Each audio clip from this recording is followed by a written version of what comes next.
Goals drive hope. The concept is simple. The sentence is short. And I want you to remember it. I actually come back to that concept consistently, particularly in the times of adversity. So, looking at this year, we've all gone through months, 9 months or more of adversity. This is a shared event in our species history. The concept of hope is an interesting one because without hope, we cannot live. But I wanted to actually differentiate hope from general optimism. And this is something that we touch on in our resilience courses and our innovation courses and the things that we do with life optimization here at Chōsen. It's something that is actually near and dear to my heart, and it is a skill that I've had to learn. Because general optimism is a mindset. Good things are going to happen, bad outcomes aren't necessarily final, etc. It's, going through life with a smile. And I like that. I like doing that. Hope is the next step. Hope is having a plan and being mindful that the outcome may not be exactly what we expect, but it's going to be good because we have goals that we're working towards and a plan that we're executing. This is key, particularly right now in this time of despair, hopelessness, and I feel like that's actually transitioning a bit right now. There's external events that are occurring, be it the US presidential elections, be it summertime in the Southern Hemisphere, and everything in between. We actually are getting to a place where we have external events that are showing us that general optimism is not completely unfounded. But I want you guys to take this internal and actually take it to a place of ownership, meaning that you have control over your mindset. Yes, we've talked about that from the perspective of neuroplasticity a few times already in this series. I want to differentiate hope completely from optimism from the perspective of goals. We look at hope in the concept of doing. That is the capacity of achieving goals specific to what we hold important to ourselves. Now, this is something that we've talked about consistently over the years here at Chōsen, particularly with help from our Olympians and flow state experts. Hope is when we're excited. I'm looking down at my notes. We are excited about what is next. We invest more in our daily life when we can see beyond the current challenges. So that's what's so freaking cool about it. It's not just that we have general optimism that things are going to be okay. That's cool. That's good. That's awesome. But we have a plan. We have goals that we're working towards through our plan that we are looking forward to achieving. I keep touching back on this. Goals is what drives hope. What this means to us is that people like myself, people like you, the doers, we are hopeful people. We believe in 4 things. Number 1, that the future will be better than the present. Number 2, that you, have the power to make it so. 3, that there are many paths to my goals. What that third one means is that we have a plan, but we can iterate on the plan. And 4, acknowledging that none of these plans, none of these paths are going to be free of obstacles. Back to number 3, we can iterate on the plan. Now, what's really inspiring to me is that normally in this situation with the Insight series, we share a story with you. I'm still buzzing from Robin's story a few weeks ago when she's talking about getting kicked in the face in the ring.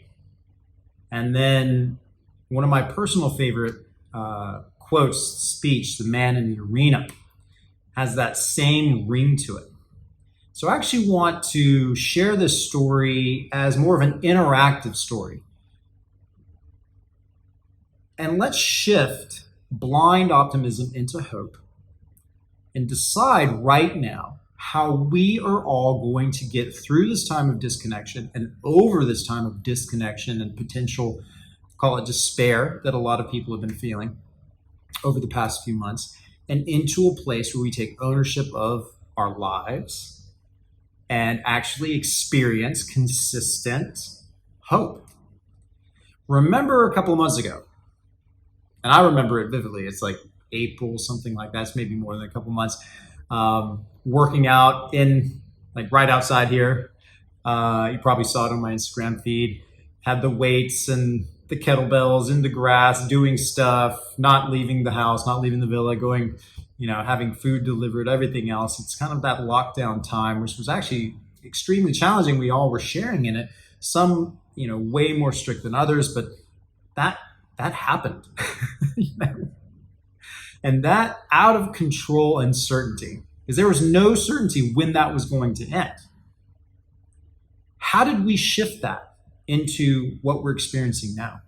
So many of you took it upon yourselves to learn new skills. So many of you, after feeling initial, call it like cabin fever, uncertainty, despair, just getting your worlds rocked, reached out and described the type of things that you're doing to make changes in yourself to shift your experience. And that's what I want to talk about here, is that experience that so many of us shared, that deciding on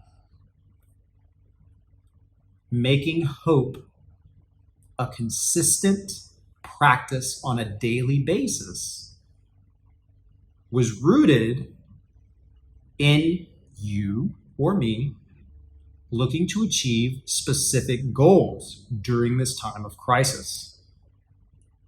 This is huge. You decided to learn a new language. You decided to exercise differently. You decided to eat well. You decided to take a resilience course with Chōsen. You decided to look into neuroplasticity. You decided to learn how to bake, even if you're a tech CEO. It didn't really matter what it was, but you had very specific goals and skills that you were learning. We shift that into a consistent life practice.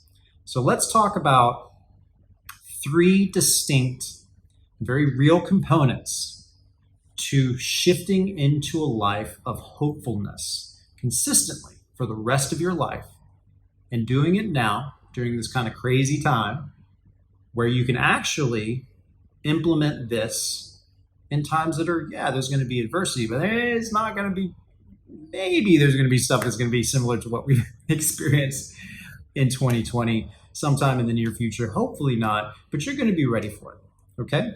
So 3 things. Goal thinking. Already talked a lot about this. The clear conceptualization of valuable goals to you. Valuable goals to you. That means right now, I want you to think about who you want to be and how you want to feel. And things like, what type of legacy do you want to live? That's right. Valuable goals to you. The second one is having the capacity to develop specific skills and plans to achieve the goals. So you have your goals, you have your goal setting. This is what we do in the resilience course, which is a little bit surprising for a lot of people. Where they're going through, we're talking about neuroplasticity, we're talking about doing really interesting things with flow state, the Chōsen PPI, which is presence, purpose, integrity, all these things that our Olympians talk about. And then we go into goal setting.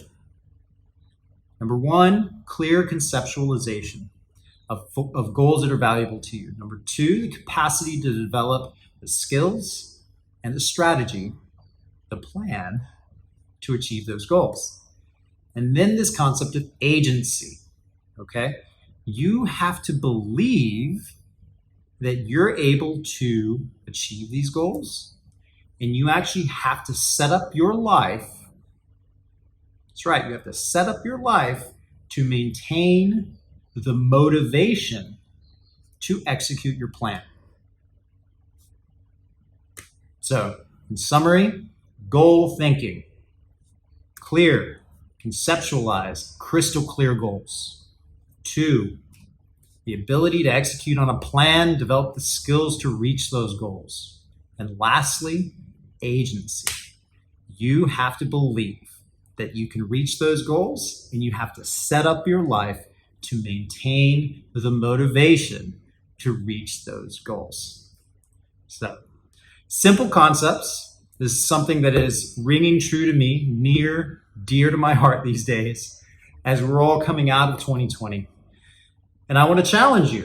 Reach out to us.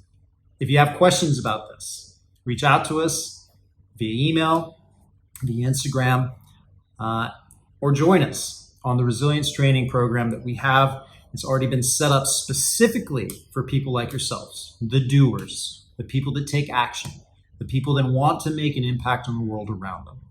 So until next time, John Stanton, co-founder of Chōsen, signing off. Thank you for your time. Can't wait to see you again soon. Bye now.